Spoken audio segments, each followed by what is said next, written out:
അത് ഈ work ലോഡൊക്കെ heavy ആകുമ്പോൾ നമ്മുടെ തലയ്ക്ക് ചൂട് പിടിക്കുമ്പോൾ നമ്മൾ ചെന്നൊരു ഹെയർ സ്പായും ഹെഡ് മസാജൊക്കെ ചെയ്തൊന്ന് റിലാക്സ് ചെയ്താൽ നല്ലതായിരിക്കും കേട്ടോ. അങ്ങനെ ഈ വീട് പണിയുടെ ഇങ്ങനെ ഓട്ടത്തിനിടയ്ക്ക് ഒരു പ്രാവശ്യം എനിക്ക് വട്ട് പിടിക്കുന്നൊന്നായപ്പോൾ ഒരു പർച്ചേസിങ്ങിന് പോയ സമയത്ത് വഴിയിൽ കണ്ടൊരു സലൂണിൽ കയറി നല്ലൊരു ഹെയർ സ്പായും ഹെഡ് മസാജൊക്കെ ചെയ്തിങ്ങനെ റിലാക്സ് ആയിട്ട് ഇങ്ങനെ ഇരിക്കണം. അപ്പോൾ ഞാൻ പറഞ്ഞു വന്നത് എന്താണെന്ന് വെച്ചാൽ എൻ്റെ ക്ലോസ് റിലേറ്റീവ്സ് ആൻഡ് ഫ്രണ്ട്സൊക്കെ എൻ്റെ വീടിൻ്റെ പണിയുടെ അപ്ഡേറ്റ്സൊക്കെ ചോദിച്ചിട്ടുണ്ടായിരുന്നു. അപ്പോൾ അത് പറയാം. ഇപ്പോൾ നമ്മുടെ വീടിൻ്റെ ഒരു ഫൈനൽ വർക്കൊക്കെയാണ് നടന്നുകൊണ്ടിരിക്കുന്നത്. ഇതിപ്പോൾ ഞാൻ 1 വീക്കോ 2 വീക്സ് മുന്നേ എടുത്ത വീഡിയോ ആണ്. ഈ വർക്കെല്ലാം തീർന്നതാണ്. ഇപ്പോൾ നമ്മുടെ വാൾപേപ്പർ സ്റ്റിക്കിംഗ് ആണ് നടന്നുകൊണ്ടിരിക്കുന്നത് കേട്ടോ. ഡബിൾ ഹൈറ്റ് ഏരിയ നമ്മുടെ ബിജു ചേട്ടൻ്റെ നേതൃത്വത്തിലാണ് വാൾപേപ്പർ സ്റ്റിക്കിംഗ് നടക്കുന്നത്. പിന്നെ അതിൻ്റെ ശിഷ്യത്വം സ്വീകരിച്ചിരിക്കുന്നത് വിനോദും ഉല്ലാസവുമാണ്. അപ്പോൾ അവരെല്ലാവരും കൂടിയാണിത് ചെയ്തുകൊണ്ടിരിക്കുന്നത്. മാത്രമല്ല ഈ വാൾപേപ്പർ എല്ലാം സെലക്ട് ചെയ്ത് ദുബായിൽ നിന്ന് ഇങ്ങോട്ട് കൊറിയർ ചെയ്തത് സാക്ഷാൽ ഷൈൻ പി ജേക്കബാണ്. അപ്പോൾ വാവാച്ചിയും ഷൈനും എല്ലാം ഇതൊക്കെ നോക്കിക്കാണുവാണ്, എൻ്റെ സെലക്ഷനൊക്കെ കൊള്ളാലോ എന്നൊക്കെ.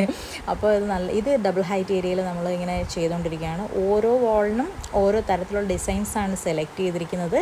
നമ്മളിവിടെ നിന്ന് ഞാൻ ഈ വാൾ പെയിൻറ്റിൻ്റെയൊക്കെ കളർ ഷൈൻ അയച്ചു കൊടുത്തപ്പോൾ ബോട്ടിംഗ് കോളിലൂടെയും അതുപോലെ തന്നെ വാട്സാപ്പിലൂടെയൊക്കെ ഷൈനിങ്ങിനെ ഫോട്ടോസൊക്കെ അയച്ചു തരികയും ഒക്കെ ചെയ്തിട്ട് അതിന് മാച്ചിങ് ആയിട്ടുള്ള പെർഫെക്റ്റ് ആയിട്ടുള്ള ഒരു സെലക്ഷനായിരുന്നു. അത് പറയാണ്ടിരിക്കാൻ വയ്യ കേട്ടോ. സത്യം പറഞ്ഞാൽ ഷൈൻ സെലക്ട് ചെയ്ത എല്ലാ ഡിസൈൻസും എനിക്ക് ഏതാണ് ഇഷ്ടപ്പെട്ടതെന്ന് എനിക്ക് അറിയത്തില്ല. ഒന്നിനൊന്നും മെച്ചമായിരുന്നു കേട്ടോ.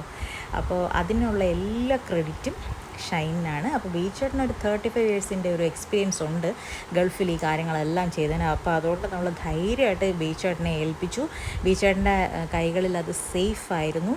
അപ്പോൾ നിങ്ങൾക്കും വാൾപേപ്പർ എങ്ങാനും വീടുകളിൽ ഒട്ടിക്കണം എന്നുണ്ടെങ്കിൽ ധൈര്യമായിട്ട് ഇവരെ കോൺടാക്റ്റ് ചെയ്യാം. ഞാൻ മുൻപ് ഉള്ള വീഡിയോയിൽ പറഞ്ഞതുപോലെ തന്നെ എൻ്റെ വീടിൻ്റെ എല്ലാ ഇൻറ്റീരിയർ വർക്ക്സും അതുപോലെ തന്നെ വാൾപേപ്പറിൻ്റെ വർക്ക്സും കാർപ്പൻ്റർ വർക്ക്സും എല്ലാം ചെയ്തിരിക്കുന്നത് പ്രീമിയർ ആർക്കിടെക്ട്സ് ആൻഡ് ഇൻറ്റീരിയേഴ്സാണ്. എൻ്റെ ബ്രദർ ഇൻ ലോ സുഷാജിൻ്റെ ബ്രദർ ഇൻ ലോ ബിജു ചേട്ടൻ്റെ നേതൃത്വത്തിലാണ് ഇതെല്ലാം നടക്കുന്നത്. അപ്പോൾ ഇതാണ് ബിജു ചേട്ടൻ. അപ്പോൾ നിങ്ങൾക്ക് ഇങ്ങനെ എന്തെങ്കിലും കാര്യമുണ്ടെങ്കിൽ നമുക്ക് കോൺടാക്റ്റ് നമ്പർ തരാം. ഈ പുള്ളിക്കാരനുണ്ടല്ലോ എൻ്റെ കബോർഡിലെല്ലാം ഓട്ടോ പെയിൻറ്റ് ചെയ്യാൻ വന്ന ആളാണ്. ഇപ്പം വാൾപേപ്പർ സ്റ്റിക്ക് ചെയ്യാൻ വേണ്ടിയിട്ട് ഗ്ലൂ അടിച്ചുകൊണ്ടിരിക്കുന്നത്. ഇപ്പോൾ എല്ലാവർക്കും ഇതിലായി ഇൻട്രസ്റ്റ്. എന്തായാലും കൊള്ളാം. നമ്മൾ നല്ല രസമായിട്ട് നല്ല ചിരിച്ച് കളിച്ച് ഭയങ്കര സന്തോഷമായിട്ട് ഹാപ്പി ആയിട്ടാണ് എല്ലാം ചെയ്തുകൊണ്ടിരിക്കുന്നത്. അപ്പോൾ സുഷാദുണ്ട്, ഷൈനും പാപ്പച്ചിയൊക്കെ അവരെ ഭയങ്കരമായിട്ട് അങ്ങ് പുകഴ്ത്തുക കേട്ടോ.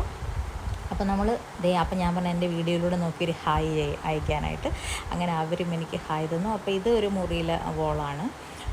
എനിക്ക് തോന്നുന്നു എല്ലാ മുറികളിലെയും ഒരു വാൾ മാത്രമേ ഫ്രീ ആക്കിയിട്ടുള്ളൂ, ബാക്കിയെല്ലാം ചെയ്തിട്ടുണ്ട്. ഇനി ഇവിടെ എൻട്രൻസ് ഏരിയയിലൊരു ഡബിൾ ഹൈറ്റ് ഏരിയ ആണ്, ഇവിടെയും ചെയ്യാനുണ്ട്. ഇത് നമ്മുടെ സ്റ്റെയറിൻ്റെ വോളാണ്. ഇറങ്ങി ചെന്നിട്ട് ഇങ്ങനെ താഴോട്ട് പോകുന്നത്. അപ്പം ഫുൾ മിക്കവാറുമൊക്കെ ഒട്ടിച്ച് തീരാറായി. ഇപ്പം ഞാൻ ഈ വീഡിയോ എഡിറ്റ് ചെയ്യുന്ന സമയത്ത് വർക്കെല്ലാം തീർന്നു. ഇത് ഞാനൊരു 2 വീക്സ് മുന്നേ എടുത്ത വീഡിയോ ആണ്. അപ്പോൾ ഇത്രയൊക്കെ ഉള്ളൂ നമ്മുടെ അപ്ഡേറ്റ്സ്. അപ്പോൾ എന്നോട് ഒരുപാട് പേര് ചോദിച്ചു വീട് പണി കഴിഞ്ഞോ, ഹൗസ് വാമിങ് കഴിഞ്ഞോ, എന്നെ വിളിച്ചില്ലല്ലോ എന്നൊക്കെ. ആക്ച്വലി ഞാൻ വിളിക്കേണ്ടുന്ന ആളുകളെ തീർച്ചയായിട്ടും ഹൗസ് വാമിങ്ങിനെ വിളിച്ചിരിക്കും. എനിക്കും ഷൈനൊക്കെ ആണെങ്കിൽ എല്ലാ പണിയും കഴിഞ്ഞിട്ട് മതി ഹൗസ് വാമിങ് എന്നൊരു തീരുമാനം. അങ്ങനെയാണ് നമ്മളിങ്ങനെ ഇച്ചിരി ഒന്ന് വെയിറ്റ് ചെയ്യുന്നത് കേട്ടോ. അപ്പോൾ അത്രയേ ഉള്ളൂ. എല്ലാവർക്കും സുഖമെന്ന് വിശ്വസിക്കുന്നു. Tata, bye bye, see U.